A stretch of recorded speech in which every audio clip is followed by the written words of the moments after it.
Alors, bonjour tout le monde, bienvenue à ce séminaire Joseph Chicha, je crois que c'est le plus bon format. Alors, merci d'être venu en grand nombre, c'est bien apprécié. Je vous souhaite le bonjour de la part de Cécile Fonrouge et de l'Institut de recherche sur les PME à cette activité qui mettra en vedette, disons-le ainsi, Rama Chouchan, attaché de recherche à HEC, et Étienne Saint-Jean, professeur titulaire à l'Université du Québec à Trois-Rivières, pour la présentation ayant pour titre Motivation au travail et adéquation personne-poste, une analyse qualitative comparée sur les intrapreneurs des PME.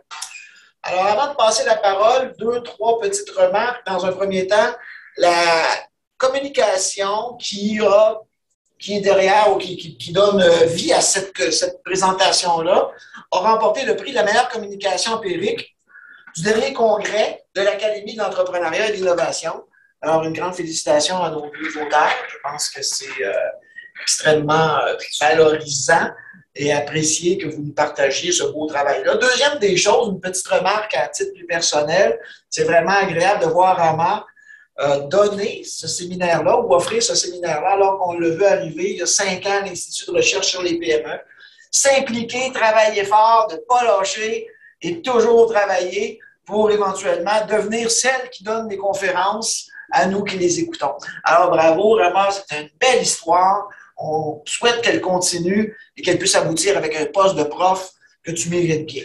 Alors sans plus tarder, je vais passer la parole à c'est Rama l'expert. À Rama l'experte. Vous mettez la pression. Bonjour tout le monde. En fait, avant de commencer, moi j'ai laissé un petit remerciement à la fin, mais je vais le faire puisque tu as commencé avec la belle histoire. Donc c'est vrai, c'est une belle histoire. Ça a commencé en avril 2016. Donc je suis venue comme stagiaire pour continuer sous la supervision de Claude Fernier et j'ai été invitée par la professeure Josée Saint-Pierre et sollicitée par Olivier Germain de l'UQAM. Donc moi, plusieurs universités ont participé d'être ici, donc au Canada et à l'UQTR. Et j'étais chanceuse en plus d'être à l'Institut de recherche sur les PME. Les PME, donc, c'était mon sujet de master, de maîtrise et aussi de thèse. Donc, j'étais très chanceuse d'être bien entourée. Économie, finance, comptabilité, gestion, management, entrepreneuriat, tous les profs donc, ont participé avec une remarque ou n'importe quelle chose. Donc, c'est vraiment, j'en suis vraiment reconnaissante à tout le monde, à Stéphanie aussi de participer à ma première année de postdoc et Étienne aussi, 1 an et demi m'a enduré de postdoc. Donc, avec ma curiosité intellectuelle et aussi donc mes faiblesses. Donc, avec ça, donc j'ai pu faire des beaux projets avec tout le monde. Donc, et vous êtes chanceux, les étudiants qui sont ici, qui commencent à l'Institut. Voilà, donc je vais commencer de partager ma présentation. Voilà, vous voyez. Oui, parfait. Okay. Donc, je vais parler un peu de ma thèse au début. En fait, ma thèse, elle portait sur les comportements intrapreneuriaux. Donc, j'essaye d'expliquer les comportements intrapreneuriaux par des facteurs psychosociaux individuels qui ont été entamés par la littérature, mais pas beaucoup. Donc, il y avait un flou par rapport à ça. Donc, j'étais curieuse d'investiguer donc le rôle des facteurs psychosociaux et individuels des employés à n'importe quel niveau sur les comportements intrapreneuriaux dans une dynamique processuelle, dans une démarche processuelle qui commence par le soutien de l'organisation, intention et comportement. Dans cette étude, donc, nous avons tout bouleversé. Donc, en fait, j'explique l'impact des comportements, le rôle des comportements entrepreneuriaux sur la motivation au travail, un facteur qui n'est pas été entamé dans ma thèse, par une analyse qualitative comparée. Donc, c'est une nouvelle méthode configurationnelle, c'est pas une méthode de cause à effet, donc dans un contexte intrapreneurial et bien sûr au sein des PME. Donc, ce travail a été bien sûr a été fait en collaboration avec Étienne Saint-Jean. Pour la motivation, donc la présentation, je m'excuse, donc la présentation elle va se faire d'une manière classique. Donc, je vais commencer par le cadre théorique, la méthode, les résultats. Et après, je vais les discuter et enfin, nous allons terminer par les contributions et les limites de cette recherche. Donc, pour travailler sur la motivation au travail, donc la théorie la plus utilisée et la plus pertinente qui a été beaucoup étudiée pour examiner la motivation humaine, c'est la théorie de l'autodétermination. En fait, selon cette théorie, j'essaie de baisser ça, voilà, ne vous dérange pas. Donc, selon cette théorie, l'autodétermination se réfère au degré auquel un individu, qu'il soit au travail ou dans la vie personnelle, suscite d'une manière autonome, c'est-à-dire d'agir avec un sens de volonté, choix et intérêt, donc de faire son travail ou n'importe quelle expérience ou un comportement.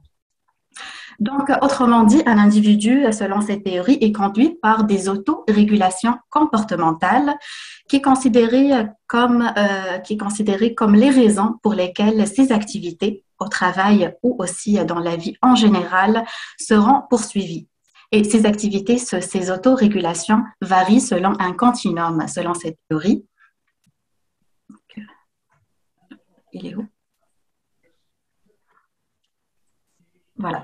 Donc, selon un continuum donc, qui divise deux grandes parties de la motivation, c'est la motivation contrôlée et motivation autonome. La motivation autonome, comme j'ai dit, donc c'est le fait qu'on fasse notre travail ou n'importe quel comportement par volonté, choix et intérêt et plaisir. La motivation contrôlée, par contre, c'est pas le contraire, c'est pas opposé, c'est dans une logique de continuum. C'est le fait qu'on agit avec le sentiment de devoir de faire un comportement ou une activité.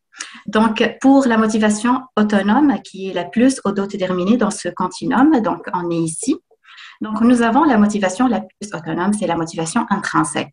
C'est-à-dire que l'activité ou le comportement, il suscite un certain plaisir de le faire ou un certain intérêt authentique. La motivation identifiée, c'est une motivation autonome aussi, c'est une bonne motivation, mais elle est un peu moins autodéterminée.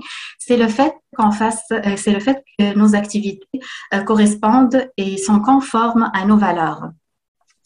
La motivation dans l'autre extrémité, c'est les deux motivations contrôlées. On commence par la motivation introjectée qui est moins contrôlée que la motivation externe.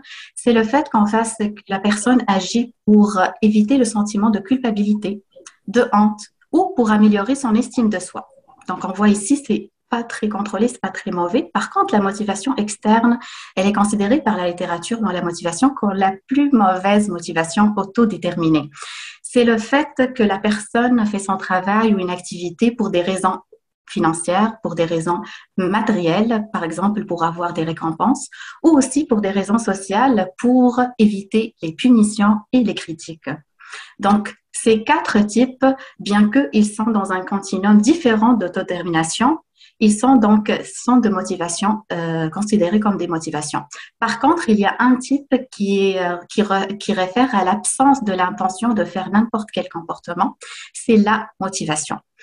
Donc, selon la littérature, ça c'est pour la motivation autonome et la théorie de Dusty et Ryan et professeur Gagné qui est québécoise donc en Australie, travaille beaucoup sur la motivation autonome. Selon la littérature, la motivation, les formes autodéterminées de la motivation, à savoir l'identifié, l'intrinsèque ou donc l'autonome en général, est très liée à l'adéquation entre la personne, ses besoins, ses compétences, ses attitudes et les exigences de l'activité, du poste ou des tâches. Donc, c'est dans cette optique que nous allons étudier l'adéquation entre les besoins, les compétences, les attitudes des employés avec les tâches intrapreneuriales. Dans ce cas, on ne parle pas des tâches en général, on parle des tâches intrapreneuriales qui sont des tâches extra-rôles initiées par la volonté des employés dans le contexte, bien sûr, des PME qui sera présenté par mon cher collègue Étienne. C'est à mon tour, j'imagine? Oui. C'est bon. Merci, Rama. En fait, effectivement, comme le dit Rama, en fait, ce qu'on a voulu faire dans ce projet-là, c'était de voir dans quelle mesure il y avait une adéquation entre ce que la PME offre comme travail ou demande à ses employés de faire et ce que les employés ont réellement le goût de faire en fonction de leur intention. Et dans quelle mesure ça pouvait, cet écart-là, donc entre ce que la PME demande de faire et ce que l'employé est obligé de faire, est-ce que cet écart-là va nuire à sa motivation ou au contraire va lui permettre d'être motivé? Si on s'intéresse à l'intrapreneuriat, puis Rama est sans doute bien meilleur que moi pour le définir, mais beaucoup plus expert, mais l'intrapreneuriat, on l'a défini, ou on a retenu, disons, comme définition, que c'est un processus par lequel les employés reconnaissent et exploitent les opportunités en étant innovants, proactifs et en prenant des risques, afin que l'organisation puisse créer de nouveaux produits, processus et services, lancer l'auto-renouvellement ou entreprendre de nouvelles entreprises pour améliorer la compétitivité et la performance de l'organisation. C'est la définition qu'on a retenue. Pour ceux qui connaissent aussi la définition de l'orientation entrepreneuriale, essentiellement, c'est à peu près les mêmes composantes. L'idée d'être innovant, proactif et prendre des risques. Puis l'entrepreneuriat, fondamentalement, c'est pour permettre aux entreprises de se renouveler stratégiquement. Et donc, c'est une façon d'engager les employés dans des processus pour permettre justement de stimuler ces innovations-là, c'est ça, tout en prenant des risques pour stimuler la performance des PME. Si on va effectivement sur l'autre diapo, le problème que ça pose, c'est que dans un contexte de PME, il y a évidemment la définition même d'une PME, c'est qu'il y a peu d'employés. Il y a beaucoup moins d'employés que dans les grandes organisations. Ce qui fait que le problème que ça occasionne, c'est qu'une PME qui a besoin d'avoir des employés qui prennent des risques, bien, son bassin d'employés susceptibles d'aimer prendre des risques, de vouloir être entrepreneur est beaucoup plus limité. Alors que dans une grande organisation, tu peux aller chercher des employés dans différents départements. La PME, souvent 15, 20, 30 employés, va avoir un bassin un peu plus limité. Et donc, bien, ça amène un problème potentiel qu'elle n'a peut-être pas les employés qui ont les caractéristiques requises pour être des bons entrepreneurs ou à tout le moins d'avoir l'intention de devenir des entrepreneurs et d'avoir des comportements dans ce sens-là. Puis le problème, c'est que les processus intrapreneuriaux, comme c'est basé sur l'idée de prendre des risques, d'innover, bien, ça veut dire qu'il y a des risques d'échec potentiel. C'est-à-dire que tu veux développer une innovation, il n'y a rien qui dit que cette innovation-là va mener à quelque part. Dans une PME, le fait que, par exemple, l'innovation ne puisse pas être commercialisée, bien, ça peut être encore pire parce que ça veut dire avoir investi des ressources, du temps, vers quelque chose qui ne donnera pas de résultat. Pour les employés, le risque se trouve d'une certaine façon encore plus grand que dans une grande organisation où il y a suffisamment de ressources, où innover est peut-être un peu moins grave si ça ne fonctionne pas parce qu'ils ont des budgets associés pour pouvoir le faire. Donc, l'idée aussi, c'est que de pousser les employés en contexte de PME à avoir des comportements dans lesquels ils prennent des risques, ils doivent innover, bien, ça peut démotiver au final les employés parce que s'ils n'ont pas choisi ça, ça ne correspond pas bien à leur profil de personnalité ou à leur, on va le voir tout à l'heure, par exemple, pour les employés qui sont plus anxieux, on peut postuler que si on les pousse dans des activités qui ont plus de risques d'échec, ben, ils vont peut-être être super inconfortables et se démotiver dans leur travail, finalement. L'autre aspect qui est important à considérer, c'est qu'on a retenu aussi la question de l'intention d'entreprendre, ou en fait l'intention d'entreprendre.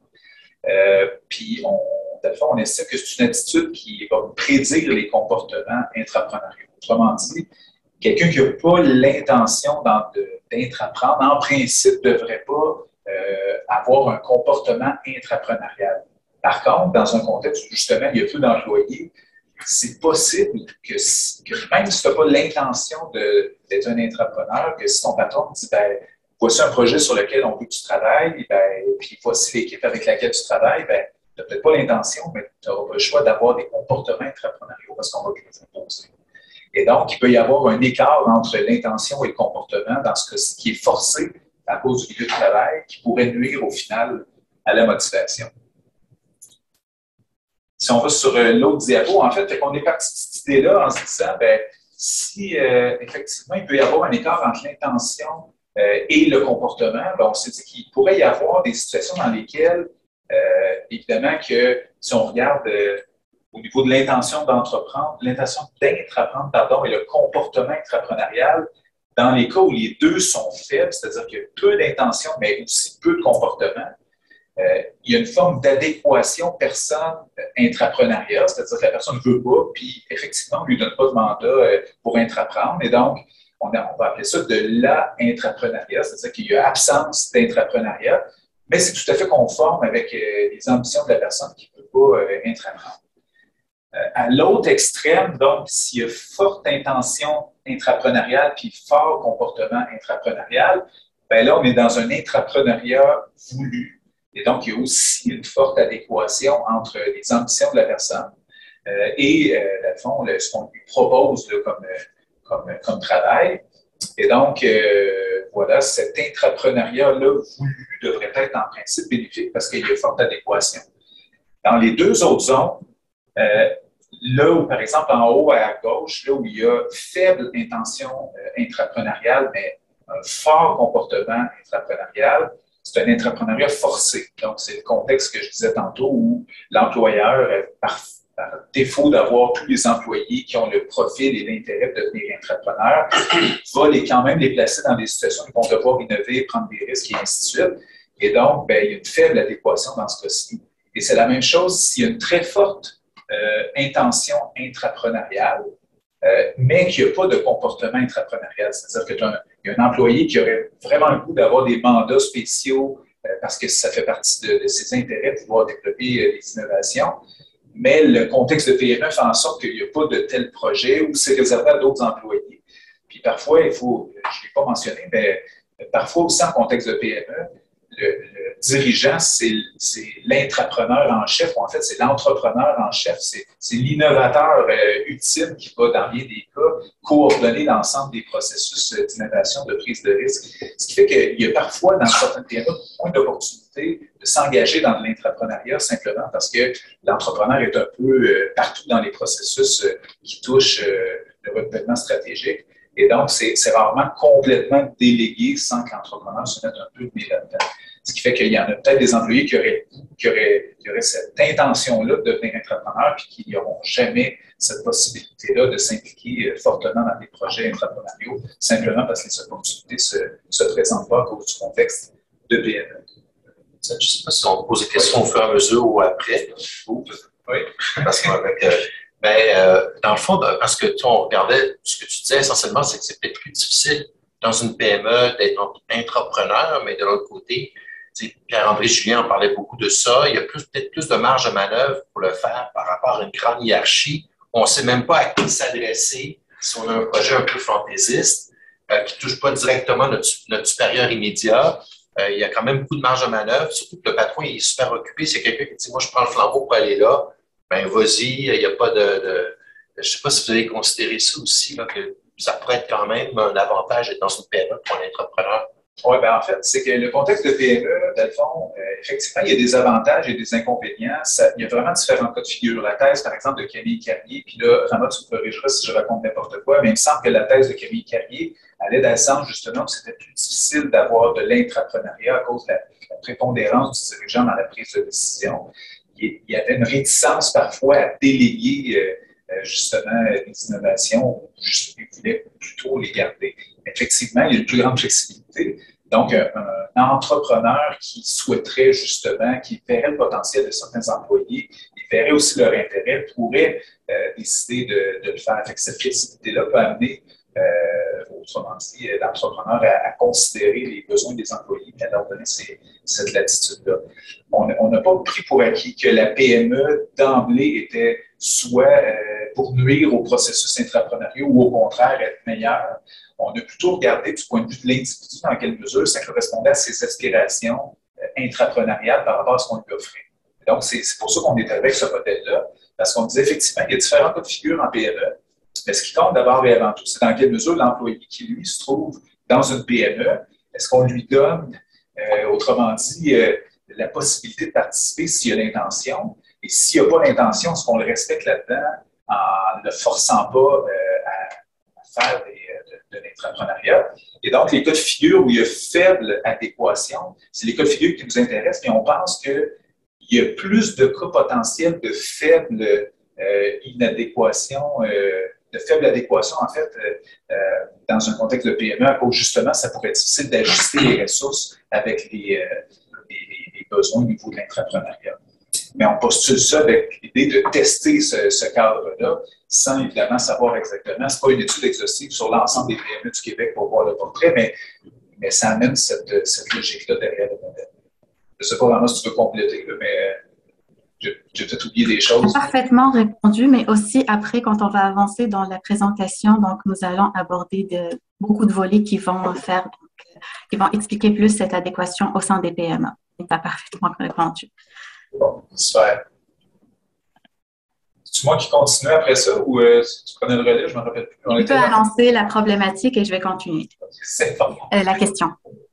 Ça marche. En fait, depuis tantôt, on tourne autour de la question de recherche. En fait, la question, c'est la PME peut-elle encourager, voire obliger ses employés dans les processus intrapreneuriaux sans nuire à leur motivation? Si oui, comment peut y parvenir? Fait que c'est la question qui nous a habité, autrement dit. C'est que si effectivement la PME pousse les employés à devenir entrepreneurs contre leur gré, est-ce que ça va leur nuire? Ou à l'inverse, si elle leur offre pas ces possibilités-là d'être entrepreneurs alors qu'ils souhaiteraient le devenir, est-ce que ça va leur nuire? On postule que dans un cas de forte adéquation, leur motivation devrait être très grande parce que ça correspond donc à leur intention dans l'entreprise. Donc, on est parti de ça pour... puis on est allé, puis Rama va en parler plus en détail au niveau de la méthode, mais l'idée, c'était d'identifier des configurations de types de motivation selon l'adéquation intention-comportement intrapreneurial. Puis, on voulait voir donc fondamentalement comment la PME pouvait maintenir la motivation de ses employés s'il y avait faible adéquation. Donc, l'ADCO est obligé de faire un intrapreneuriat forcé parce qu'elle manque le personnel pour le faire, ou dans le cas d'une intention non concrétisée ou dirigeant qui s'accaparerait le processus d'innovation et qui ne voudrait pas déléguer suffisamment des employés qui auraient le potentiel de le faire. Donc, on s'est posé comme question, est-ce que c'est possible de maintenir la motivation dans ces contextes-là? Donc, pour répondre à cette question, merci Étienne. Pour répondre à cette question, nous avons mobilisé 3 facteurs psychosociaux avec ces 4 cas de figure pour voir les combinaisons, les possibles configurations qui peuvent mener à la motivation la plus déterminée, bien sûr, pour être bénéfique pour les entreprises, pour les employés aussi et les chercheurs, mais aussi de savoir quelles sont les configurations qui mènent aux motivations les moins autodéterminées. Parmi ces facteurs, c'est le soutien organisationnel perçu. Elle est considérée, ce soutien, plutôt la perception de soutien organisationnel perçu, considérée comme une source motivationnelle. Je vais vous expliquer ça plus en détail après. Le deuxième facteur, c'est l'auto-efficacité intrapreneuriale. Donc, comme Étienne a dit, ça prend beaucoup de courage pour prendre le risque, innover dans des petites entités. C'est sûr, en contexte de pénurie de main-d'œuvre, on risque pas beaucoup, donc la rétention est plus forte, on risque pas beaucoup donc nos postes, mais c'est quand même risqué dans le contexte de PME vis-à-vis les ressources qui sont rares et que le dirigeant parfois son patrimoine donc est très lié donc aux ressources qu'il va donner aux employés. Il va dire go, il va lui donner la marge de manœuvre que Pierre-André Julien il dit que il n'y a pas beaucoup donc dans les PME comme Frédéric a dit. Donc ça nécessite une certaine confiance, un minimum de confiance en ses capacités pour pouvoir convaincre le propriétaire de PME de faire des activités intrapreneuriales. Le troisième facteur ici dans cette étude, il est moins positif que les autres, c'est l'anxiété au travail. C'est un facteur aussi psychosocial qui est considéré comme un risque. Donc, un risque qui peut freiner l'intrapreneuriat quand il y a une anxiété dans le milieu de travail qui est aussi, donc, qui caractérise et qui est très développée chez l'employé. Cela peut freiner l'intrapreneuriat et bien sûr le démotiver. Donc, le point commun entre ces 3 facteurs qui sont liés dans la littérature avec beaucoup la motivation de l'humain d'une façon générale et au travail et aussi dans le contexte intrapreneurial, c'est confirmé qu'ils ont un rôle très important. Brièvement, donc, je vais passer facteur par facteur pour la définition et le lien avec la problématique. Donc, le soutien organisationnel perçu, c'est par définition, il correspond aux croyances des employés concernant la prise en considération dans laquelle l'organisation valorise ses efforts supplémentaires, ses contributions comme l'intrapreneuriat et sous souci de leur bien-être. Donc, la perception de soutien organisationnel, selon la littérature, influence les attitudes, les comportements des employés, mais aussi la motivation intrinsèque, qui est la motivation autonome que j'ai présentée au début. Donc ici, on voit que la perception de soutien organisationnel, c'est-à-dire l'employé, quand il perçoit que l'organisation va prendre en considération son effort supplémentaire intrapreneurial, elle va se soucier de son bien-être par réciprocité, il va dire OK, donc il va être rassuré et par réciprocité, il va s'engager dans des comportements intrapreneuriaux et donc par un système donc de retour, de réciprocité aussi, de récompense, l'entreprise va le récompenser. Et c'est comme un cercle qui est au cœur de ce cercle de réciprocité vis-à-vis le soutien organisationnel et sa perception par l'employé, c'est la confiance. Donc, cette perception de soutien facilite les comportements entrepreneuriaux en créant donc la confiance, comme j'ai dit. Donc, ils ont confiance que l'organisation va aller prendre en considération ses efforts intrapreneuriaux à la fin. Donc, par la mise en place des pratiques de gestion de ressources humaines nécessaires. Donc, ici, nous pouvons dire que la perception de soutien organisationnel pour l'intrapreneuriat, qu'il soit adéquat avec l'intention d'entreprendre ou pas, le fait de percevoir qu'il y a un soutien organisationnel, l'employé peut donc développer une motivation autonome. Donc ici, on peut dire que dans le cas d'une faible adéquation des deux, donc Étienne a présenté, la perception de soutien organisationnel, sa présence, elle va mener qu'on suppose, à une motivation plus autodéterminée. Ce qu'on dit, c'est une source motivationnelle pour s'engager dans l'entrepreneuriat. L'auto-efficacité intrapreneuriale, donc par définition, l'auto-efficacité en général, c'est notre confiance en nos capacités en général. En entrepreneuriat, elle a été très étudiée donc pour expliquer le fait de s'engager dans un projet de créer une entreprise, mais aussi donc l'auto-efficacité, je l'ai considérée dans ma thèse dans l'intrapreneuriat et elle a été définie comme donc, la confiance, les croyances des employés en leurs compétences et capacités intrapreneuriales pour effectuer des tâches intrapreneuriales. Cette auto-efficacité, elle a un rôle très important de développer des intentions, des comportements d'un côté, mais dans la littérature, elle n'a pas été étudiée avec les deux, donc en même temps. Dans ma thèse, je l'ai étudiée donc comme facteur modérateur. Et c'est révélé que donc dans nos résultats, j'ai suggéré que les employés qui ont l'intention d'entreprendre et qui sont auto-efficaces, donc ils ont la confiance en leurs capacités, ils sont plus susceptibles de passer au comportement. Donc ici, on est dans le cas de la forte adéquation, les employés qui ont l'intention. Donc, dans ce sens, le concept d'auto-efficacité permet de développer des études positives à l'égard de l'environnement au travail et améliore la motivation. Donc, c'est pour ça que nous avons supposé la présence de l'auto-efficacité intrapreneuriale chez les employés avec une forte adéquation va mener donc à une motivation autodéterminée. L'anxiété au travail, par définition, c'est le niveau général d'inquiétude éprouvée par rapport à son emploi et par rapport aux résultats aussi plus particulièrement. C'est pour ça que j'ai dit qu'il y a un point commun entre l'anxiété au travail, l'intrapreneuriat et au sein des PME, qu'il y a l'incertitude comme point commun. Les personnes qui éprouvent de l'anxiété au travail ressentent d'une qualification insuffisante et de la motivation. Donc, si vous vous rappelez, l'anxiété au travail est liée à l'extrémité donc l'absence de la motivation dans le continuum. À l'inverse, on peut supposer que la présence de l'anxiété au travail a un impact sur la motivation la plus autodéterminée et elle peut donc pousser les employés à se sentir plus énergiques par rapport aux activités positives telles que l'entrepreneuriat. Donc, comme les activités innovantes et l'entrepreneuriat. Donc, nous avons supposé dans les cas, je m'excuse, donc pour ma recherche avec Étienne, qui est en cours de publication, que nous, d'une façon donc linéaire, un modèle linéaire, le rôle que nous avons étudié, le rôle de l'anxiété au travail dans le processus intrapreneurial. Et nous avons confirmé que l'anxiété au travail impacte négativement et d'une façon significative l'intention intrapreneuriale. Ici, on est dans le cas que ça freine l'intention. Donc, on est dans le cas de la faible adéquation des employés qui ne peuvent même pas développer la volonté d'entreprendre. Le plus important dans cette recherche, que nous avons confirmé que l'anxiété au travail, quand il y a un niveau élevé d'anxiété au travail, quand les employés sont très anxieux, les niveaux d'intention diminuent. même lorsqu'il y a un soutien organisationnel qui soit réel ou perçu. Donc ici, on voit l'importance de l'interaction entre la perception du soutien, l'anxiété et la confiance en capacité dans le contexte intrapreneurial, mais aussi dans la motivation autonome et la motivation, donc, et l'absence de la motivation telle qu'elle est. Donc, à l'issue de ce sous-basement théorique, nous allons proposer un modèle configurationnel. Comme Étienne l'a dit, notre objectif, c'est pas de savoir dans des relations de cause à effet l'impact de l'anxiété et tout.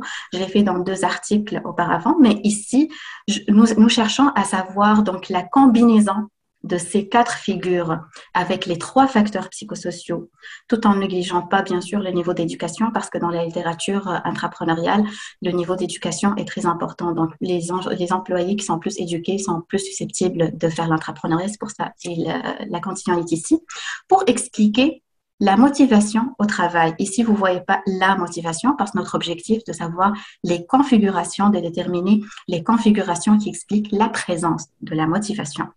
Donc, pour tester ce modèle, si vous avez des questions, vous pouvez m'interrompre, pas de problème. J'ai peut-être une question oui. Par rapport à l'anxiété au travail. En économie, on utilise beaucoup les modèles principal-agent, qui sont par ailleurs très caricaturés en dehors des économistes. Là. Mais ce qu'on dit essentiellement, c'est qu'il y a des éléments motivationnels qui peuvent être ça peut être monétaire ou non monétaire, qui devraient augmenter la performance de la personne, mais en contradiction avec ça, il y a aussi l'aversion au risque, qui fait en sorte que si on donne des éléments motivationnels mais incertains à un employé qui est averse au risque, ça va diminuer sa performance. Puis l'aversion au risque, la différence, c'est que l'employé va préférer un montant plus petit mais certain qu'un montant plus gros mais incertain. Juste pour éviter le risque. C'est ça, exactement. Puis là, vous pourriez mobiliser une partie de cette littérature-là parce que l'aversion et risque, en fait, c'est quelque chose de plus général qui peut mener vers l'anxiété. Donc, peut-être que là, je ne sais pas à quel point vous êtes capable de créer des nouvelles mesures, mais la mesure d'aversion au risque va être intéressante aussi. Sans aller jusqu'à l'anxiété au travail. On peut être averse au risque sans être anxieux nécessairement, peut-être, je ne sais pas. Oui. Possible. En fait, tu pourras compléter vraiment peut-être, mais on a effectivement de mémoire, on n'a pas cette mesure-là d'aversion au risque, mais l'anxiété au travail, c'est effectivement plus général que l'aversion face au risque. Mais néanmoins, si tu es averse au risque dans un contexte d'intrapreneuriat, ça risque d'avoir un effet sur ton anxiété au travail. D'une certaine façon, on voulait capturer cette idée-là. Puis l'idée aussi que si tu es anxieux de manière générale face à ton travail, de te pousser dans des situations qui ne sont pas confortables par rapport à ce que tu recherches à ton travail, c'est certainement nuisible d'une certaine façon pour la motivation. En tout cas, c'est le postulat qu'on fait. Fait que, mais effectivement, la question du risque, surtout en contexte d'intrapreneuriat où ça implique. Donc, tu as parlé de l'échec tantôt, oui, la part de l'échec. Et il doit y avoir des liens assez forts quand même avec cette aversion au risque et l'anxiété au travail. Ben, malheureusement, on n'a pas mesuré comme tel. Vous l'avez dans la mesure de l'intrapreneuriat? Oui, c'est ce que j'allais dire, François. En fait, la prise de risque, le fait d'accepter ou de refuser, donc le risque, c'est une dimension dans le comportement, dans la mesure de comportement intrapreneurial. Donc, ça peut être, et d'ailleurs même dans les études linéaires quand j'ai fait, la proactivité, l'innovation, il n'y avait pas d'impact par rapport aux facteurs, mais c'est la prise de risque qui avait un impact. Donc peut-être aussi ça explique cela, mais dans la mesure de l'entrepreneuriat, de comportement intrapreneurial, on pose par exemple la question à quelle fréquence vous acceptez de faire ou à quelle fréquence vous adoptez, à quelle fréquence dans votre poste, au sein de votre poste, vous faites des activités qui ont des chances de ne pas fonctionner. Donc, s'ils ont répondu très fortement, donc s'ils ont répondu rarement ou jamais, ils sont dans la catégorie des personnes qui sont averses au risque. C'est indirectement dans cette étude, mais ce n'est pas directement, mais bonne suggestion, Frédéric, merci.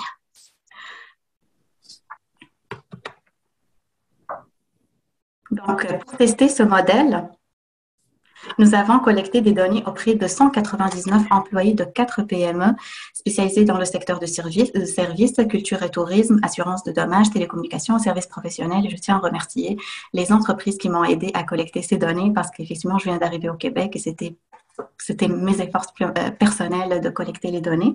80% de l'échantillon est composé des femmes. L'âge moyen est de 41 ans et la majorité des employés ont un niveau collégial, 50%. Donc, ceux qui connaissent pas le niveau collégial ici au Québec, c'est après donc le secondaire et avant l'universitaire.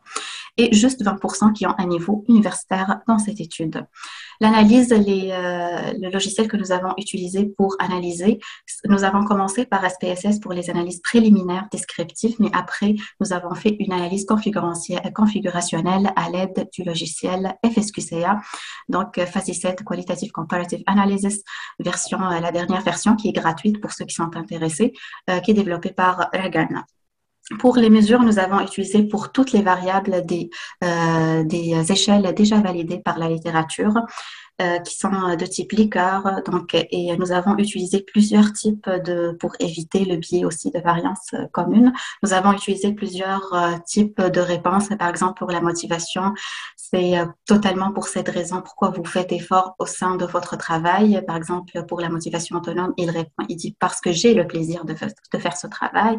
Pour la motivation introjectée, il dit pour ne pas avoir honte de moi. Pour la motivation externe, par exemple, il dit pour ne pas perdre mon emploi. Pour le soutien organisationnel perçu, donc ce sont des pratiques de soutien organisationnel. Nous avons dit est-ce que vous dans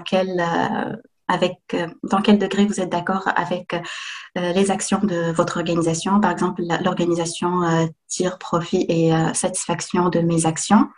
L'intention intrapreneuriale, ici, nous avons posé par définition, l'intention, c'est la probabilité que l'employé accepte de s'engager dans des activités intrapreneuriales. Donc, nous avons fait une mise en situation que l'entreprise propose des activités et de l'impliquer dans un projet et dans quelle probabilité il va accepter cela.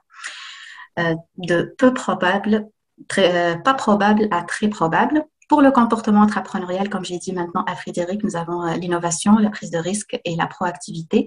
Et c'est à quelle fréquence au sein de son poste, par exemple, il crée des nouvelles idées utiles. Pour l'anxiété au travail, c'est une mesure de psychologie. C'est l'anxiété. Il y a l'anxiété dispositionnelle, situationnelle. Et nous avons pris l'anxiété situationnelle et on l'a appliquée dans le domaine, dans le contexte du travail. Et nous avons posé la question, dans votre travail maintenant, est-ce que vous sentez tendu, par exemple? Donc, il dit pas du tout à souvent ou à toujours.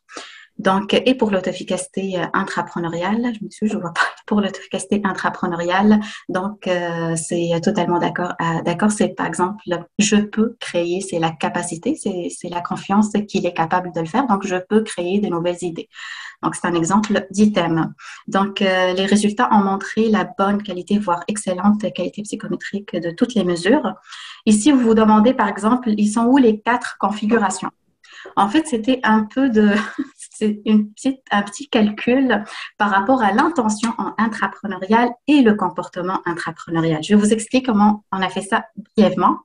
Donc, c'est le schéma que Étienne a présenté, qui a été issu de la littérature, mais ici, on l'a appliqué à notre échantillon en nous basant sur la médiane de l'intention et du comportement. L'intention varie dans une échelle entre 1 et 7.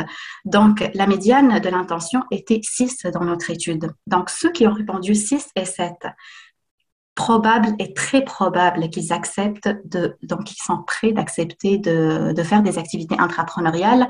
On les a catégorisés qui ont une forte intention. Et ceux qui sont au-dessous de cette échelle, donc jamais pas probable, très peu probable, donc ils sont donc ici dans cette ici, faible intention. Pour le comportement intrapreneurial, ça varie entre 1 et 5. La médiane était 3. Donc, ceux qui ont répondu très souvent et souvent. Donc, pour occasionnellement, souvent et très souvent. Ils font des activités. Par exemple, il a répondu souvent que je crée des nouvelles idées au sein de mon poste. Donc, on les a considérés qui sont des intrapreneurs qui ont un fort comportement intrapreneurial. Bien sûr, au-dessous de cette échelle, au-dessus de la médiane, ils ont un faible. Donc, le fait d'appliquer donc ces deux, le fort et faible comportement et intention, donc nous avons catégorisé notre échantillon. Donc, les employés qui ont une forte intention et un faible comportement, par exemple, nous avons catégorisé dans l'intention non concrétisée et ils ont 24%, nous avons 24% des employés qui ont l'intention, mais ils ont répondu rarement ou jamais qu'ils font des comportements intrapreneuriaux. Heureusement pour les entreprises de notre échantillon, 37%, donc la majorité, font de l'intrapreneuriat voulu. L'intrapreneuriat, c'est pas beaucoup, mais quand même 16%, qui est plus que l'intrapreneuriat forcé. Donc, ça, c'est la composition de notre échantillon pour les 4 catégories. Cette méthode, je ne vais pas vraiment beaucoup expliquer donc, cette méthode, mais si vous êtes intéressé à savoir, je suis très disponible donc, pour vous aider à l'appliquer dans vos recherches et à vous expliquer par détail. Mais en fait, la première étape, c'est de calibrer. Donc, on ne fait pas l'analyse sur des données brutes. Donc, la calibration, elle fait bien sûr le choix de calibration. On le fait par rapport à la littérature. Ici, j'ai choisi de faire la calibration par les percentiles. Donc, les 20%. L'échantillon, donc, ils font, par exemple, une non-appartenance à la motivation externe, 80% appartenance, par exemple, à la motivation externe, et l'inflexion, le point d'inflexion est référé à la médiane, exactement.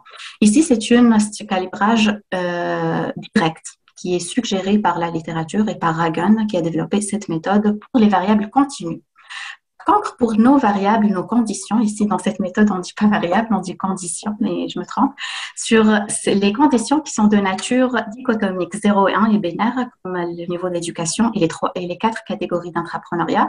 Donc, nous avons laissé tels qu'ils sont. Donc, le 0, donc l'employé qui est ici, par exemple, 1 dans la portion non concrétisée, donc il fait partie de cette catégorie et ne fait pas partie des autres, par exemple. Pour l'éducation, suivre aussi la méthode et la cohérence avec la méthode, nous avons partagé notre échantillon aux employés qui ont un niveau postsecondaire 1 et qui ont un niveau secondaire 0. Ici, pour le postsecondaire en collégial et universitaire, nous avons 71% de notre échantillon. La deuxième étape de cette méthode, vérifier, avant d'aller à la dernière étape, de vérifier s'il y a des conditions de notre modèle qui sont nécessaires pour la motivation externe, introjectée et autonome, les résultats qu'on veut investiguer. Le critère statistique pour savoir si la condition est nécessaire, c'est que la cohérence, la consistency, elle est supérieure ou égale à 0,9. Donc ici, nous voyons que le maximum pour les 3 motivations ne dépasse pas 0,8. Donc, nous n'avons aucune condition nécessaire. Qu'est-ce que ça veut dire théoriquement? C'est-à-dire que, par exemple, le soutien organisationnel perçu, la motivation externe peut se faire, elle peut occurrer sans la motivation, sans le soutien organisationnel perçu. Et le contraire. Donc ici, ça correspond aussi au choix de la méthodologie et de l'étude configurationnelle. Ça confirme qu'il n'y a pas une seule condition ou des conditions nécessaires pour la motivation introjectée dans un contexte intrapreneurial, mais ça prend un tout de configuration et de conditions qui seront suffisantes, mais pas nécessaires dans ce cas. Donc, la deuxième étape et la dernière de cette méthode, c'est de savoir, comme on a dit ici, c'est pas pour vous donner que l'anxiété a un impact négatif, significatif sur la motivation, par exemple, mais au contraire, c'est de mettre donc toutes les conditions, toutes nos conditions qui sont ici, donc pour expliquer et pour voir donc leur rôle dans les 3 motivations. Je les ai mis dans un tableau, le même tableau parce que c'est un continuum, c'est pas opposé, donc pour voir comment on s'améliore pour aller à la plus autodéterminée. Vous voyez ici l'anxiété au travail. Vous allez remarquer, au début, les gros cercles sont des conditions importantes. Les petits cercles sont des conditions périphériques. La vide, donc le cercle vide, c'est une condition absente. Si elle est grande, c'est absente d'une façon importante. Et le cercle qui est plein, c'est-à-dire la présence de l'anxiété. Dans cette configuration, cette condition est présente. Donc, vous voyez ici, donc les cercles sont pleins dans l'anxiété au travail, dans la motivation externe que nous avons dit, selon la littérature, c'est la plus mauvaise motivation autodéterminée. Et c'est 3 sur 3 configurations. Par contre, dans la motivation autonome, qui est la meilleure motivation que les employeurs cherchent, l'absence de l'anxiété, c'est une condition absente et d'une façon importante dans toutes les configurations. Nous allons expliquer cela. Après, donc, on peut expliquer que l'absence de l'anxiété est très importante pour que les employés dans un contexte intrapreneurial, qu'ils soient ici, donc vous voyez, une forte adéquation ou une faible adéquation, l'anxiété, une motivation autodéterminée, elle doit être absente. Donc, vous voyez ici l'importance de voir plusieurs configurations, plusieurs cas de figure de l'intrapreneuriat. Parce que vous voyez ici, qu'il soit voulu, forcé ou voulu, l'anxiété est absente pour une motivation autonome. Si on va ici quand on voit l'intrapreneuriat voulu, l'intrapreneuriat en tant que définition, ce sont des comportements individuels, volontaires et par les employés. Donc, c'est le cas parfait de l'intrapreneuriat. Pour la motivation introjectée, qui est moins contrôlée, donc on peut le considérer comme bon aussi la motivation autonome, on voit quand c'est voulu, l'auto-efficacité intrapreneuriale, la confiance, les employés qui ont confiance en leurs capacités, ils font partie de ces configurations. Là aussi, mais l'importance quand l'adéquation est forte et les intrapreneurs font l'intrapreneuriat par volonté, ils doivent avoir une confiance en leurs capacités. Ici, peu importe le soutien organisationnel, comme vous voyez, qu'il soit présent le soutien ou pas, l'auto-efficacité, elle doit être présente.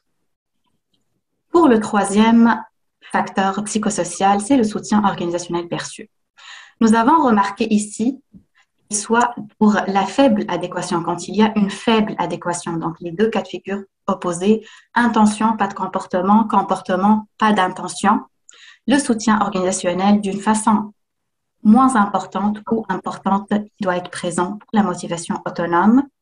S'il n'y a pas auto-efficacité ici, le soutien doit être présent.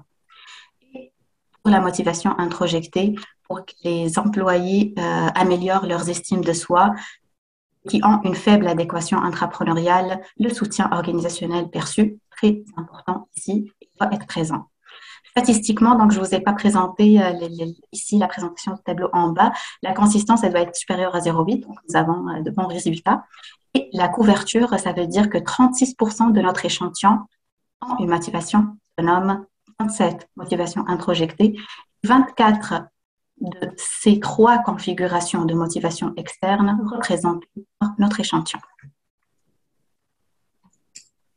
Plus concrètement, l'anxiété amène les employés à agir d'une manière contrôlée, comme vous voyez, introjectée ou externe. Le cas contraire, l'absence de l'anxiété, nous emmène à une motivation, dans un contexte intrapreneurial, nous emmène à une motivation plus autodéterminée. Lorsque le niveau d'adéquation est faible, le soutien organisationnel perçu est présent d'une manière centrale dans toutes les configurations de motivation autonome, mais pas dans la motivation externe. Quand l'intrapreneuriat est effectué par la volonté de l'employé, c'est son auto-efficacité intrapreneuriale plus que le soutien organisationnel qui doit être importante pour que la motivation la plus déterminée, qu'elle soit autonome ou introjectée. Par contre, lorsque l'intrapreneuriat est forcé par l'entreprise, donc ils n'ont pas l'intention, mais ils ont répondu qu'ils sont des entrepreneurs, donc nous avons supposé que c'est l'entreprise qui les a poussés à faire ça. L'auto-efficacité ici n'a pas d'importance, c'est plutôt le soutien organisationnel perçu qui est central dans la motivation autonome.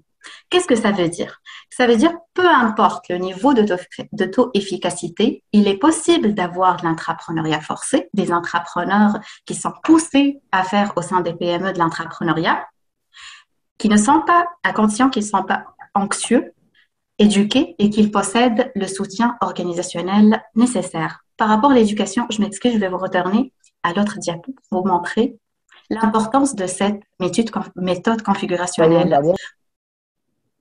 Je vous ai dit dans la littérature que toujours dans plusieurs études et même mes études linéaires de régression, j'ai confirmé que les employés qui sont plus éduqués, ils sont plus intrapreneurs. Mais vous voyez ici qu'il y a plusieurs types de niveaux d'éducation. Il y a l'absence, donc ici c'est le niveau secondaire. Il y a même dans la motivation autonome, ceux qui n'ont pas d'anxiété, qui sont auto-efficaces et qui sont intrapreneurs, même ils ont un niveau secondaire, ils seront donc motivés d'une façon plus autodéterminée. Donc, ça confirme la pertinence de cette méthode de montrer le cause à effet, donc la relation de cause à effet, éduqué, plus d'intrapreneuriat. c'est on peut les critiquer quand même. Donc, ça prend plusieurs cas de figure pour expliquer les comportements humains et surtout, donc, pour expliquer la motivation au travail. Ces résultats nous mènent à répondre. Je ne sais pas si vous voyez le bas, moi, je le vois. Vous voyez Oui. D'accord, voilà. Donc, la question que Étienne vous a proposée au début, qui nous a mené à problématiser cette recherche. Donc, on peut répondre à ce stade, on peut dire la PME, elle peut encourager, voire obliger, donc, de faire de l'entrepreneuriat forcé pour les employés qui n'ont pas l'intention dans des processus entrepreneuriaux sans nuire à leur motivation. Parce qu'on a vu qu'il y a des configurations d'entrepreneuriat forcé dans des conditions, bien sûr, qui doivent être spéciales, psychologiques et psychosociaux, donc psychosociales spéciales, et d'avoir une motivation autodéterminée, donc sans nuire à leur motivation.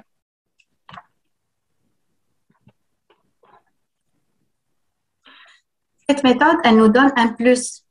En fait, elle nous permet aussi de non plus voir le niveau de la motivation, niveau de performance, niveau de résultat qu'on veut, mais on peut investiguer aussi le haut niveau de notre résultat qu'on veut expliquer. Donc ici, on était curieux de savoir les configurations qui nous emmènent à la haute motivation externe, à la haute motivation introjectée, à la haute motivation autonome. Statistiquement, c'est en fait de manipuler, de mettre donc le taux de cohérence au logiciel. Je lui ai dit, je veux la catégorie qui ont plus de 90, donc qui ont vraiment une haute motivation au travail.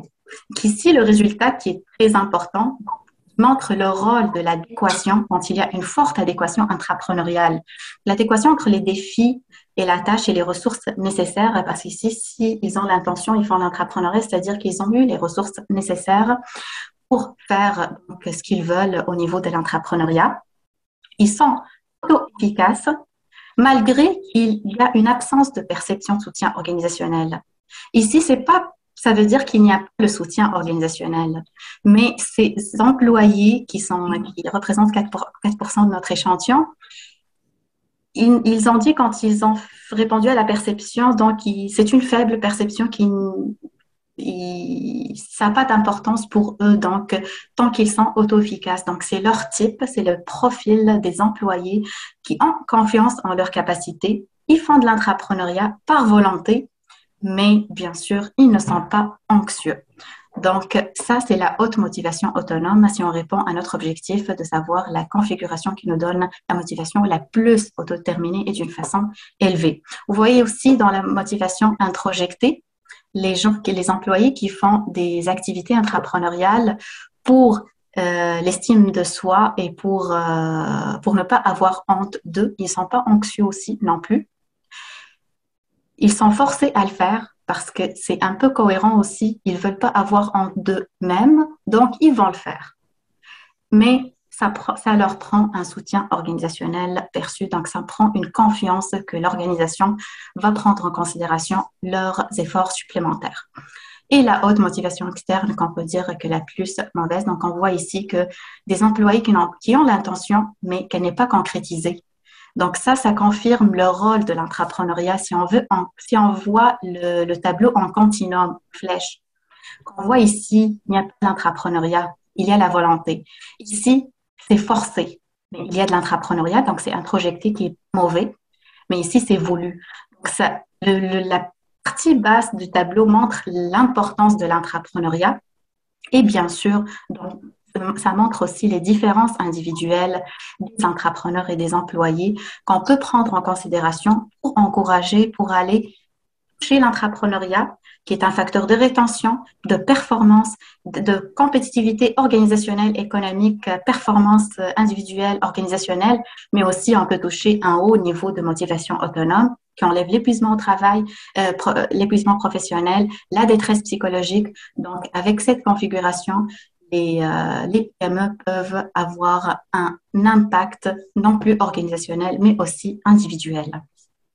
Donc, les contributions, c'est clair donc que l'approche configurationnelle sur plusieurs niveaux, comme je vous ai montré, le niveau d'éducation qui est dans la littérature, donc ça montre que c'est très important, mais dans les configurations, on voit des employés motivés d'une façon déterminée, des entrepreneurs qui n'ont pas un niveau universitaire ou collégial. Donc, ça montre l'importance de l'approche configurationnelle pour expliquer l'entrepreneuriat qui pourra influencer la motivation, mais aussi sur plusieurs types de motivation. Donc, d'une manière ou sur un axe, je peux dire, sur un angle de continuum. Ici aussi, donc, d'un point de vue théorique, je vais expliquer après aussi les apports théoriques, mais je vais attaquer directement par rapport à l'amélioration de la motivation des employés par les entreprises. Donc, de montrer que l'anxiété est un frein, c'est un risque et son absence amène à la motivation autonome, son présence à la motivation externe. Donc, on peut inciter les dirigeants de PME à agir efficacement envers les employés très anxieux pour qu'ils mettent en place pour qu'ils fassent des activités intrapreneuriales en mettant en place pratiques de gestion de ressources humaines qui sont axées sur le bien-être. Donc, c'est plus de soutien organisationnel comme je l'ai défini. Donc, qui est plus axé, par exemple, par le partage d'informations, sécurité d'emploi, qui se sentent plus en sécurité d'emploi et ils oublient donc l'incertitude et le risque de l'entrepreneuriat, la relation avec supérieurs, immédiats, les collègues, etc. Un travail de qualité, par exemple, par une charge de travail appropriée, de laisser une marge de manœuvre comme Google et plusieurs grandes entreprises et même petites entreprises de mon échantillon. Ils donnent 15 minutes pour qu'ils sentent moins chargés au travail pour qu'ils fassent donc de l'entrepreneuriat. La clarté des rôles aussi, donc c'est confirmé que ça a un impact sur le bien-être des employés. Ils vont se sentir moins anxieux, moins stressés au travail. Donc tout cela va baisser l'anxiété au travail. Une fois l'anxiété est faible et absente, c'est l'idéal. Donc on peut les pousser, c'est pas grave, à faire de l'entrepreneuriat, les soutenir ou les donner des formations pour augmenter l'auto-efficacité. Donc après, donc, un environnement qui est psychologique favorable, là, on peut donc favoriser l'entrepreneuriat des employés. Voilà, donc, et comme j'ai dit, pour la motivation donc, qui est très élevée, la plus déterminée, donc les dirigeants, ils peuvent encourager les comportements intrapreneuriaux, comme les comportements positifs, comme les comportements intrapreneuriaux, des employés non anxieux en augmentant leurs sentiments d'efficacité envers l'entrepreneuriat, parmi, par exemple, les formations, de leur donner du temps dans la semaine pour favoriser leurs compétences intrapreneuriales et développer cette confiance, de faire de focus group, de travailler plus en équipe. Ça aussi, ça améliore et ça favorise la confiance en nos capacités dans n'importe quelle chose. Donc, comme toute étude, nous avons des limites dans cette recherche. Donc, ici, je vous ai montré que j'ai travaillé sur le secteur des services et c'est un choix aussi par rapport à la littérature qui travaille beaucoup sur les grandes entreprises en intrapreneuriat et aussi sur les entreprises manufacturières, technologiques et tout. Donc, j'ai voulu toucher un autre secteur, c'est le secteur de services. Mais bien sûr, il sera plus pertinent d'élargir les études en intrapreneuriat, motivation et avec les facteurs psychologiques, psychosociaux dans plusieurs secteurs pour élargir donc et valider la généralité de comment on dit la généralisation voilà des résultats. Aussi, les conditions ici, nous avons 3 conditions, mais bien sûr, pour expliquer la motivation au travail, il y a plusieurs conditions psychosociales et personnelles, psychologiques et individuelles qui peuvent expliquer ce phénomène de motivation au travail. Donc, c'est sûr, nous n'avons pas pu étudier tous les facteurs. Donc, les futures recherches peuvent investiguer dans les 4 cas de figure d'intrapreneuriat, d'autres volets, donc personnels et organisationnels, pourquoi pas, qui peuvent influencer la motivation. Les cas de figure aussi, vous avez vu donc qu'il y a la distribution qui n'est pas égale par rapport à notre échantillon. Donc ça aussi, c'est une limite qu'on doit prendre en compte dans l'interprétation de nos résultats. Il y a non-orthogonalité dans la distribution, donc qui n'est pas parfaite des 4 catégories avec les conditions que nous avons étudiées. Merci pour votre attention. J'espère que je suis habituée à faire à 5 minutes, 10 minutes, 15 minutes. C'est ma première fois. Même la thèse, je l'ai fait à 20 minutes. Donc, j'espère que je n'étais pas très rapide. Ça sonne un peu vite, mais c'est que tous les autres appuient chez eux. Alors, on va entamer une série de questions. Évidemment, ne veux pas jouer le rôle d'intermédiaire, mais moi, j'en ai des questions. Je ne sais pas si des gens de la salle virtuelle en ont aussi. Si on peut voir la salle sur l'écran là-bas, les gens qui arrivent là-bas. Faut qu'ils activent leur caméra. Faut qu'ils activent leur caméra. Vous pouvez activer votre caméra, vos micros et on peut interagir. Et on peut voir la mosaïque. Parfait, on les voit un peu plus. Merci Annick, merci. Ben, je vais y aller avec une première question et ça m'a titillé pendant une partie. Bon, d'abord et avant tout, c'est une très belle recherche. Je suis un fervent amateur, du moins j'espère bien que cette méthodologie-là des configurations, que je trouve particulièrement brillante parce que c'est cette idée des key finalités, des quick finalités, qu'il y a plusieurs configurations qui peuvent permettre d'atteindre les mêmes objectifs. Là où j'accrochais un peu, et c'est peut-être parce que c'est une présentation très chargée en peu de temps, il y a quand même beaucoup de variables, beaucoup de mix. Et il y a 4 entreprises qui sont des PME limite, c'est quand même 50 employés en moyenne, toutes dans un même secteur d'activité où il y a une sélection naturelle assez forte, parce que dans ces secteurs d'activité-là, on doit demander d'une certaine façon aux gens de prendre des initiatives. Dans le secteur culturel, on ne connaît pas les entreprises étudiées, mais on peut s'imaginer qu'il y a un effet de sélection naturelle au sens où si tu vas travailler dans ces lieux-là, c'est que tu es entre autres attiré par différents projets artistiques. Mais ma question à savoir, c'est qu'il aurait été assez facile de voir dans un de tes... Bon, je trouve qu'effectivement, lorsque vous dites les PME peuvent encourager les PME au sens large, je ferai attention à ce type de généralisation-là parce qu'on est à 4 PME et secteurs très pointus. Mais là où je me demandais, on arrive avec des recommandations du type avec les anxieux qui n'ont pas besoin, une des conditions, c'est qu'ils n'ont pas besoin de soutien externe, selon les acceptages, je me souviens, des profils, ils n'ont pas besoin d'un sentiment de soutien perçu. La recommandation est à savoir leur donner plus de RH, plus de programmes, plus de... Et, par ailleurs, on ne sait pas si ces entreprises-là ne le font pas déjà. Alors qu'à 4 entreprises, il me semble qu'on pourrait vérifier cela. Écoutez, il y a 4 entreprises. Peut-être que déjà, ces 4 entreprises-là sont championnes en RH. Si oui, l'idée du soutien perçu, c'est vraiment perceptuel. Factuellement, elles sont bonnes là-dedans. Je trouve qu'il y aurait moyen de compléter le portrait en étant plus factuel avec qui sont les 4 entreprises, qu'est-ce qu'elles font, qu'est-ce qu'elles ont comme programme d'encouragement formel. Et ensuite, le soutien, effectivement, il n'est que perçu parce que dans les faits, elles se ressemblent les 4. Alors moi, je trouve qu'à 4 entreprises, je m'attendrais à ce qu'on connaisse ce qu'elles font pour éliminer la partie factuelle de perceptuelle. C'est une suggestion que je fais, mais je sais que c'est déjà très chargé. Mais j'aurais du trouble à acheter l'idée que les PME, encore une fois, là, la configuration, je ne l'ai pas devant les yeux, mais tu arrives avec une configuration qu'ils sont anxieux et qu'ils sont soutenus, qu'ils ont... Leur motivation est à l'externe, mais ils n'ont pas le sentiment de soutien perçu. Moi, je trouve qu'il y a des choses là à vérifier factuellement. Je ne sais pas si je me fais bien comprendre. C'est une observation. Je trouve qu'avec 4 PME, peut-être les contextualiser, les présenter beaucoup plus. Qu'est-ce qu'elles font factuellement comme programme? Il me semble que ça serait important de savoir ça. Okay. Donc, je vais commencer, Étienne, et après, si tu veux aussi compléter.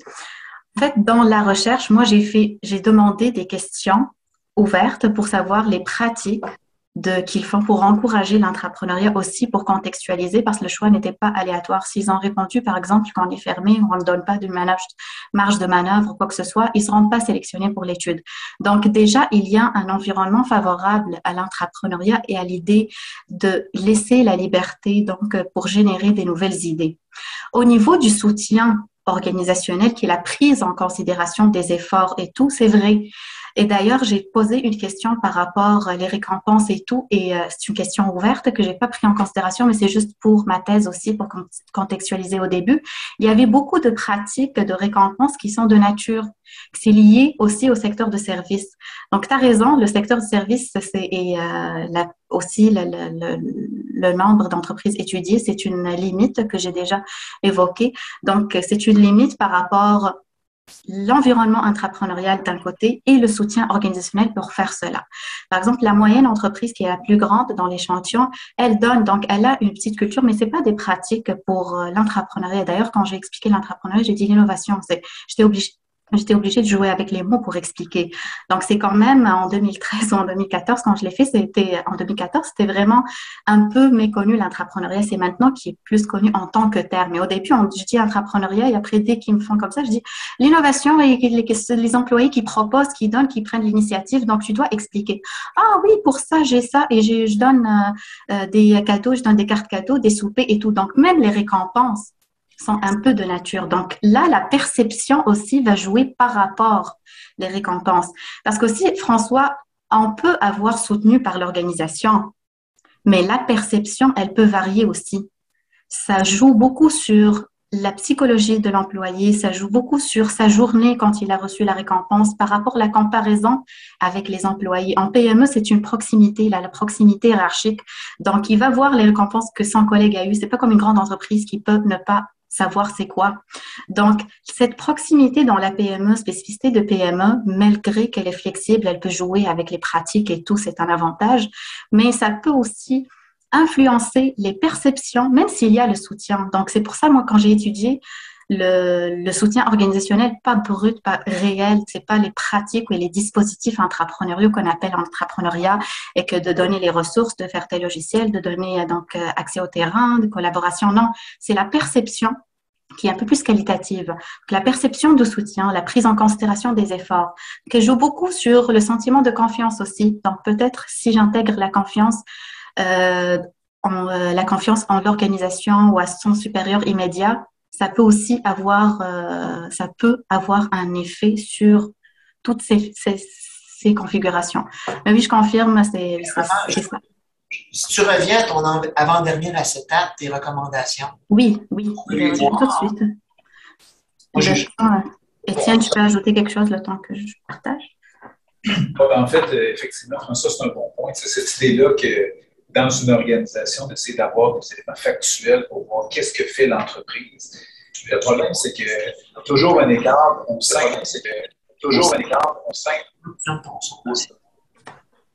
Non, la recommandation suivante, c'est plus au niveau des recommandations par rapport à. Dans les recommandations qui suivent, recommandations. Ici? Avec les employés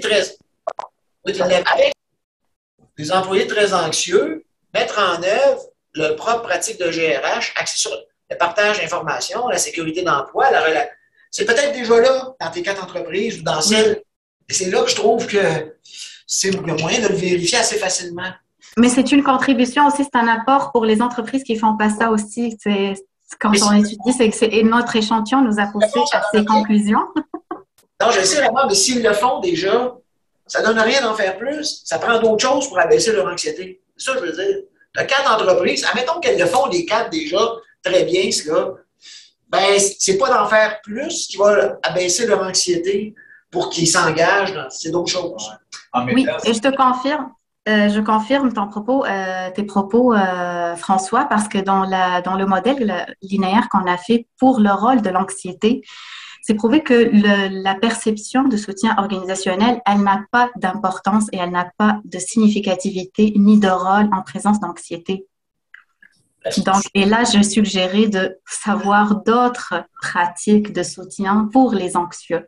Donc oui, c'est vrai, c'est très important ce que tu dis. Étienne, je te laisse la parole.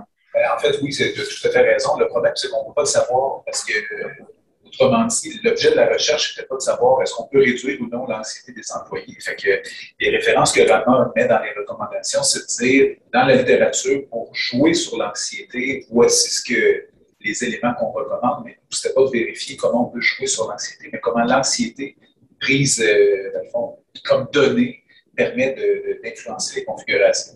Tu as raison. En fait, si on a toutes les mêmes pratiques au sein de la PME, bon, ben, effectivement, dans quelle mesure ça va jouer sur l'anxiété de manière individuelle?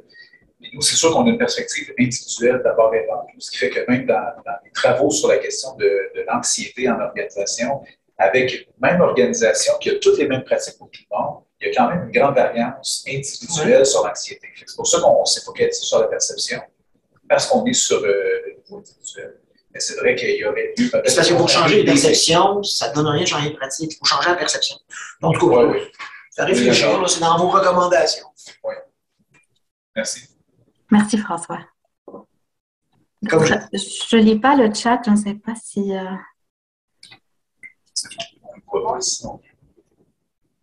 Tu les vois tout ça? J'ai une autre question, vraiment, peut-être, si jamais personne n'en a d'autres. Oui. On parle, et ça, c'est une question que je ne m'adresse pas juste à toi, je l'ai déjà posée à d'autres, mais on parle souvent de bonne motivation et de moins bonne motivation, mais je n'ai jamais très bien saisi là, qu'est-ce que ça fait exactement que ça soit de la bonne, de la mauvaise motivation. On prend souvent, c'est comme si la motivation venant de l'externe, parce qu'ils sont soit fortement forcés, serait moins bonne que de la motivation qui vient de l'interne, mais sur quelle variable ultimement? C'est quoi? C'est par rapport à l'impact aussi de ces motivations selon le continuum sur, par exemple, la motivation autonome est éprouvé qu'elle augmente la performance au travail, l'engagement, les comportements de citoyenneté, etc. La motivation externe est beaucoup liée à l'épuisement, à tout ce qui est négatif. Donc, c'est pas mauvais, bon, c'est mieux que la motivation aussi. Donc, quelqu'un qui fait son travail pour des récompenses aussi, c'est mieux c'est mieux qu'il dit, je ne sais pas pourquoi je fais ce travail.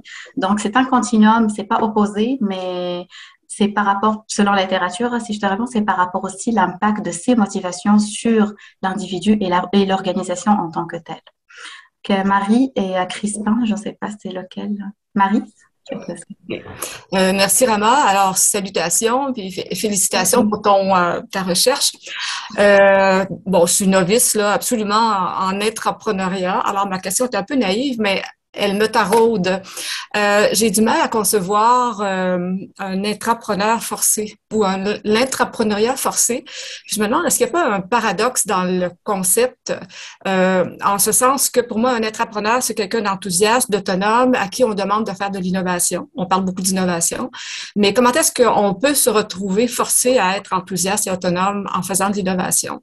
Donc, j'ai un peu de mal à le concevoir. Je me demandais si vos outils de collecte vous avez permis de recueillir des exemples pour illustrer, pour s'assurer de bien faire les distinctions entre les 4 cadrans, là, et puis de distinguer entre l'entrepreneur et l'employé innovant, par exemple.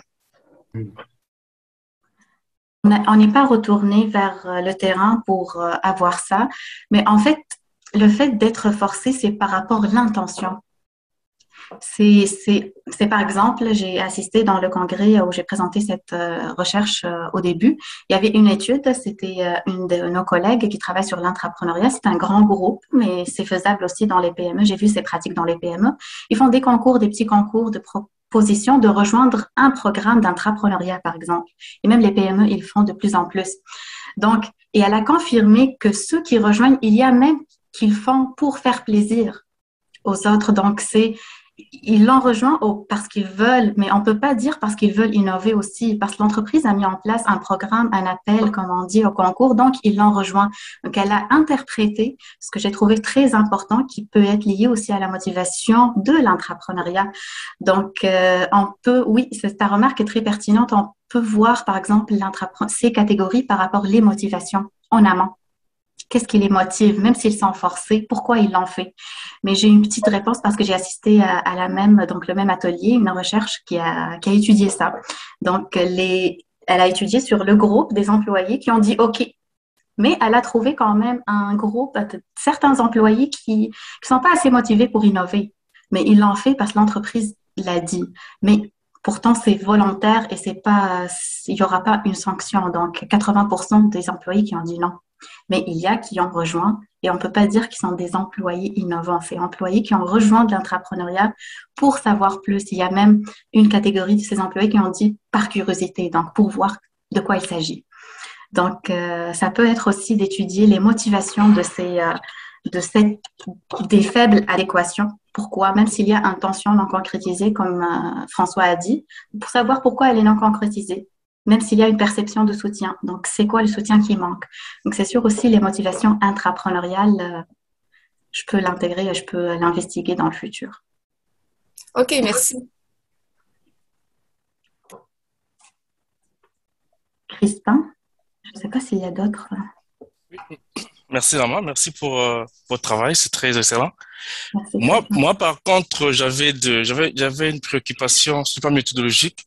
Je ne connais pas bien les motivations. Bon, c'est bien présenté sous forme de continuum, mais je me demandais si ce serait possible d'examiner aussi la symétrie causale avec le Fujit en regardant l'absence de motivation. Parce que je ne sais pas si vous avez regardé l'absence de motivation. Tu sais comment tu me connais. Ah oui. Nous avons commencé, mais après, c'est quand même qu'on a toujours un objectif de recherche. J'ai voulu comme les contributions théoriques ou pratiques, ils vont vers la direction de la motivation. Donc, on veut chercher les configurations de la motivation, même si elle est externe ou introjectée ou autonome. Donc, c'est pour ça que j'ai dit même la motivation. Et aussi, il y a un autre dilemme. Si j'applique en fait, si j'explique à tout le monde, parce que cette méthode, elle nous donne aussi la possibilité de savoir l'absence du résultat. Donc, Christian, il dit pourquoi ne pas faire l'absence de motivation. Mais moi aussi, quand j'ai pensé à ça, j'ai dit il y a l'absence de motivation qui est la motivation. Donc, si je le fais, je peux avoir une critique. Si tu as fait l'absence de motivation, pourquoi tu n'as pas fait juste tout simplement l'échantillon de la motivation, de ceux qui sont à motiver? Donc, c'est pour ça aussi, j'ai pas avancé là-dessus parce j'ai trouvé qu'il y a une mauvaise cohérence théorique par rapport à ça. C'était faisable, bien sûr, je l'ai testé et je t'enverrai les résultats par curiosité pour l'absence de la motivation. Mais nous avons décidé, on a des choix pour faire des recherches, donc c'est ça. Étienne, si tu veux ajouter. Il y a une question dans le chat, je ne sais pas si Rama, est-ce que est-ce que tu as le temps d'y répondre ou sinon Ok, je vais laisser Étienne répondre Crispin et je vais lire. Alors, c'est une question d'Émile Moindi-Manga. Je ne sais pas si Émile, vous voulez prendre la parole pour la poser directement ou bien je lis votre question. Motivation, la motivation en termes de l'harmonie post-personne. Bon, vous pouvez la lire, hein, c'est plus simple.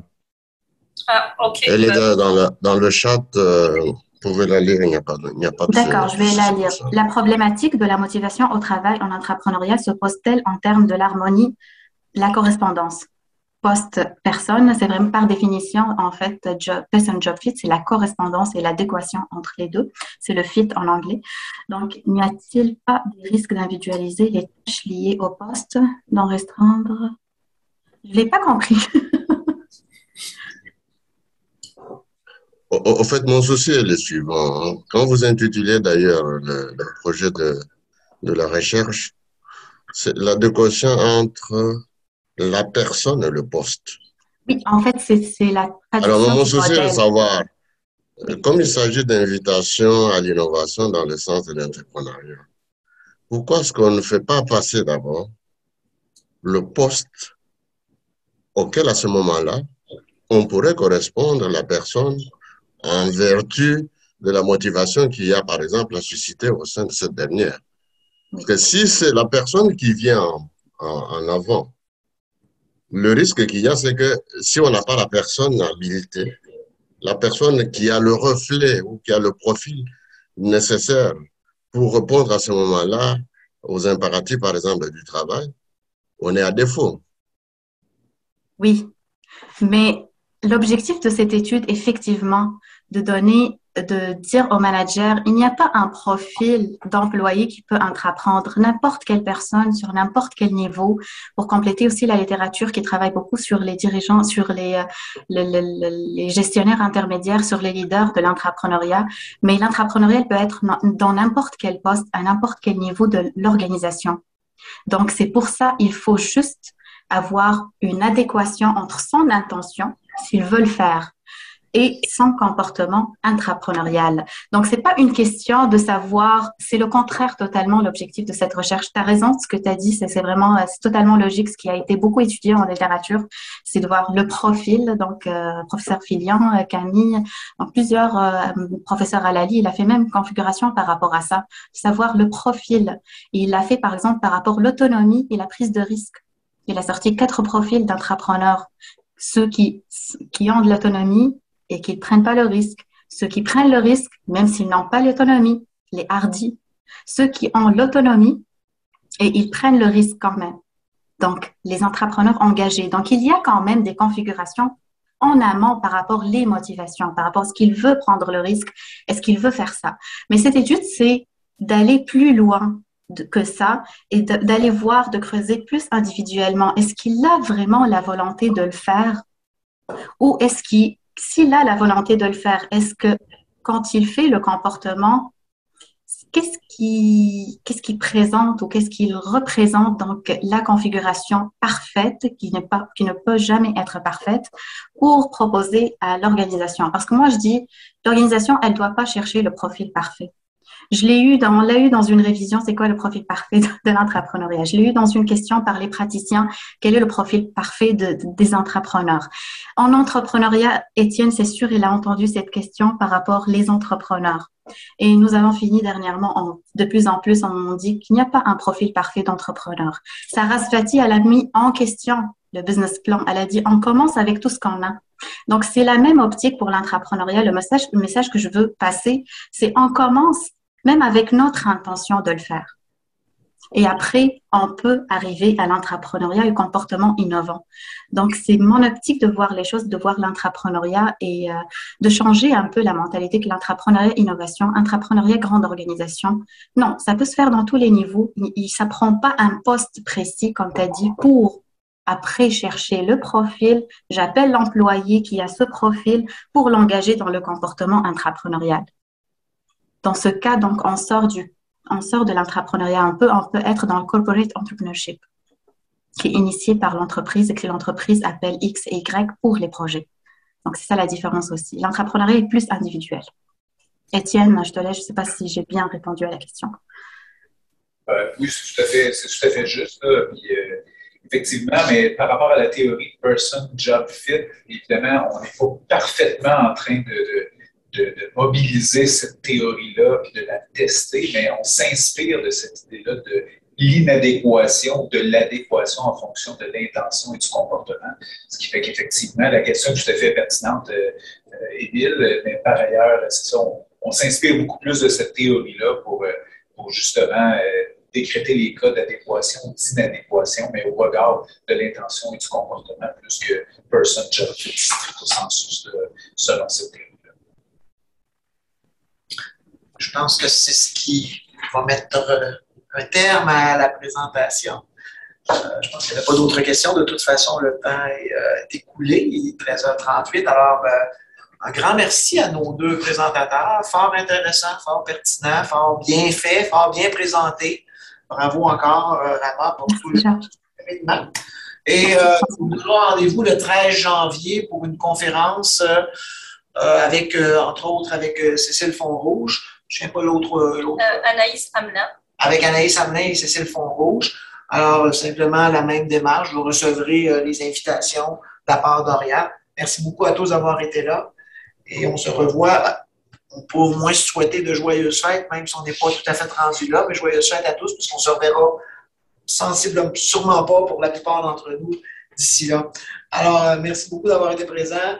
À la prochaine et joyeuses fêtes à tous. À bientôt. Merci à tout le monde. Merci Étienne pour cette belle collaboration. Merci à l'Institut pour cette occasion d'enrichir aussi, à force de présenter, on trouve des idées et on retrouve d'autres idées. Donc, merci beaucoup pour vos suggestions et remarques.